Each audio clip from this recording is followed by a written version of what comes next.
Dia, senhores! Professor Rodrigo, e hoje vamos falar de massa atômica, que serão 3 vídeos, começando hoje com massa atômica, depois massa molecular e, por fim, massa molar. Mas antes, se você ainda não é inscrito, se inscreva no nosso canal e ative as notificações para receber os avisos dos nossos próximos vídeos, beleza?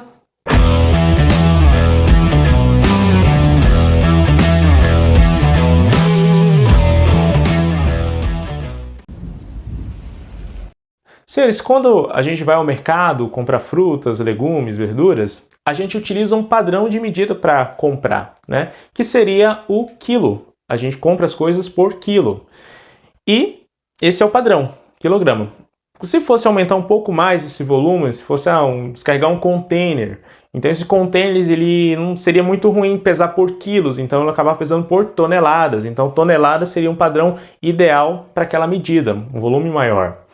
Na química, por ser um átomo, os átomos serem medidas extremamente pequenas, então precisou-se estabelecer uma medida padrão. Então os químicos pensaram da seguinte forma. Elegeram o carbono 12, imaginemos que seja o carbono 12, e o dividiu em 12 partes, hipoteticamente, sabendo que o carbono ele possui 6 nêutrons e 6 prótons, que somando, lembra da nossa última aula? Somando a massa, prótons mais nêutrons, dá a massa do átomo. Então, somando, dá 12. Então, somando aqui, deu 12 de massa, e é como se dividisse esse átomo em 12 partes iguais. Então, se deu 12 porque tem 6 prótons e 6 nêutrons, então é como se cada partezinha dessa, cada fatia, como se fosse uma pista de carbono aqui, cada fatia dessa corresponde a um nêutron, corresponde a um próton, hipoteticamente. Então, fez essa divisão, 12 partes iguais, então cada parte, ela pesa o quê? Ela tem uma unidade de massa atômica. Cada fatia equivale a uma unidade de massa atômica, beleza? Então aqui tem um esqueminha aqui. Se a gente fosse pesar o átomo de sódio, então eu colocaria de um lado na balança o sódio, colocaria aqui as fatias da minha pizza de carbono 12. A gente poderia colocar no meio dessa pizza de carbonato, sei lá. Então, aqui eu tenho sódio e ele pesa 23 unidades. Como eu sei que vai pesar 23 unidades? Porque eu vou ter 23 unidades da fatia do carbono 12 ali. Então, 23 equivale à massa do sódio. Então, o sódio tem 23 unidades, como se eu precisasse de 23 unidades dessa pizza para equilibrar a balança. Então, isso serviria para qualquer outro átomo. Imaginemos, senhores, que eu tenha uma melancia, que é verdade, eu tenho essa melancia, tá ali fora. Sei.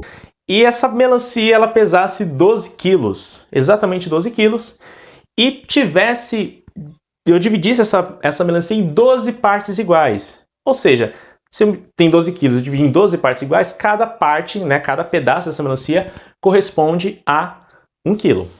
E aí, de repente, eu quero trocar alguns pedaços de melancia por uma jaca, por exemplo. E aí eu utilizasse uma balança parecida com essa daqui. Então, eu colocasse a jaca de um lado, trocasse com alguém, colocasse uma jaca de um lado, e desse outro lado eu vou colocando as fatias de melancia.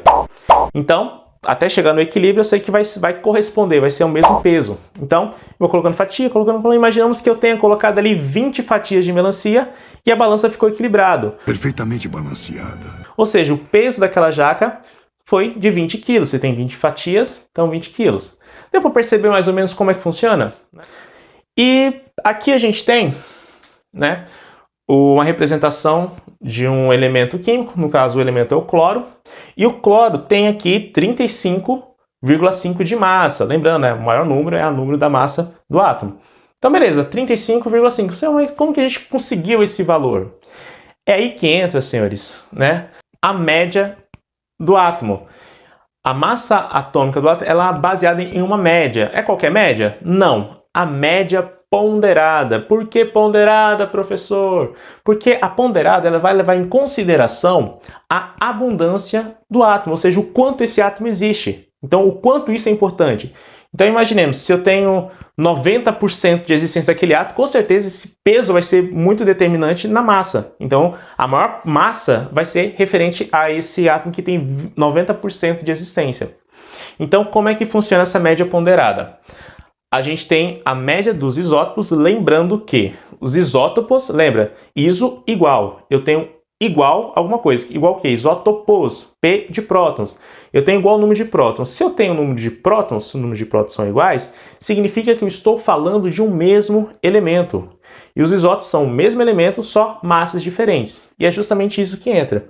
Então eu vou pegar a massa, né, a massa de um isótopo, de um átomo, então vai ser o M1, vezes a porcentagem de abundância, ou seja, o quanto ele existe, né, mais a massa do isótopo 2 vezes a porcentagem, né, do que ele existe, dividido pela soma dessa abundância, ou seja, pela soma das porcentagens aqui. Vamos pegar o cloro, que aqui ele possui, né, o primeiro isótopo 35, o primeiro isótopo do cloro, né, ele tem 35 de massa e tem uma abundância de 75%. O isótopo 2 do cloro tem massa 37 em abundância de 25%. Eu deixei os números arredondados só para facilitar o nosso cálculo, né, para não ter dúvida. Então vamos pegar aqui, 35 vezes 75 vai dar 2.625, mais 37 vezes 25 vai dar 925. Somando tudo isso e dividindo pela abundância, ou seja, pela soma das porcentagens, eu vou ter aqui 100. Então, dividindo tudo isso, dividido por 100, eu vou ter 35,5, que é a média do meu isótopo aqui, do cloro, certo? Senhores, vale lembrar aqui também que uma unidade de massa atômica, 1, equivale a 1,66 vezes 10 a menos 24 gramas. Imagine, é um número extremamente pequeno, então peso quase insignificante. Mas isso vai fazer muita diferença quando formos calcular massa molar. Então é isso, se vocês gostaram do vídeo, deixa aquele like, compartilhe, porque ajuda bastante o nosso canal. Forte abraço e até mais!